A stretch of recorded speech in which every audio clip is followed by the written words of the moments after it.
Hello everyone. We are going to look at the way you can develop an assessment with the Google Forms that we covered last time. Learning objectives are as follows. Check out available templates. Check out diverse different question types. Learn how to set a point value and correct answers for each question. And learn how to add automatic feedback for correct and incorrect answers. First, let's go to google.com/forms/about. Based on your account access status, you can choose either personal or business Google Workplace. You can log in with your ID and password. I'll access Google Forms with my existing personal account. So let's click Google Forms. Once you type your ID and password, you'll see the same page like this. So let's click Template Gallery. As you see, there are 3 different categories, that is personal, work, and education. Under the personal section, contact information, find a time, and other templates are available. Under the work section, event feedback, job application, time off request, and other templates are available.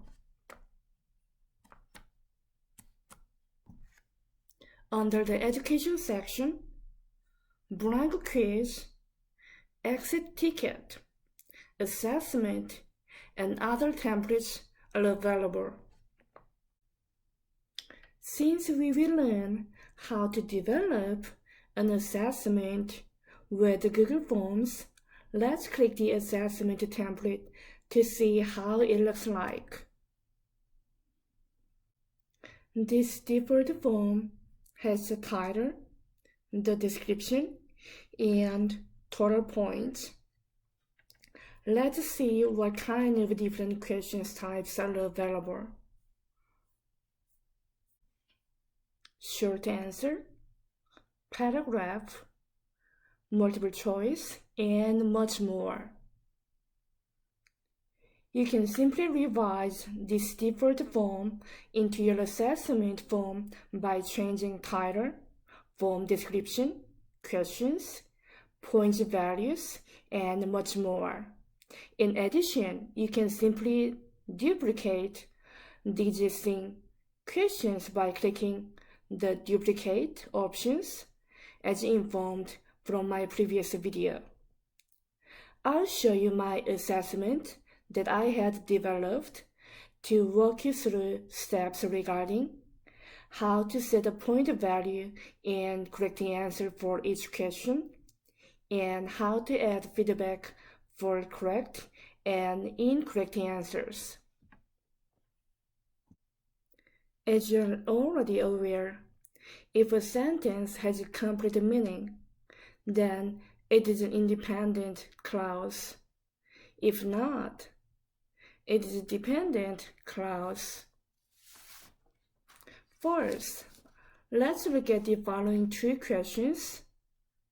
In terms of after I walk home after dinner, even though it has a subject, a verb, and so on, it doesn't have a complete meaning, so the answer is a dependent clause.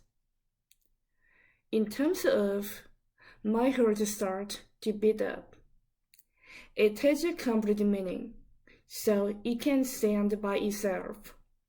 So the correct answer is an independent clause. Therefore, those correct answers are highlighted in green, as you see. Let's click Add Question. Then you can type a question, then you try to ask. After that, let's click Answer key and then add answer feedback. As you see, you can add feedback for correct and incorrect answers by typing your comments, adding link, or adding video. For instance, let's go back to one of the two questions. As you see here, I typed my feedback only for incorrect answer. So you can do the same way based on your preference. Upon completion in developing your assessment, you can track available total points in the top right corner of the screen. Since my total points 100 is the same as planned, I have no need to change at this point. I hope you find this video helpful and informative and stay safe.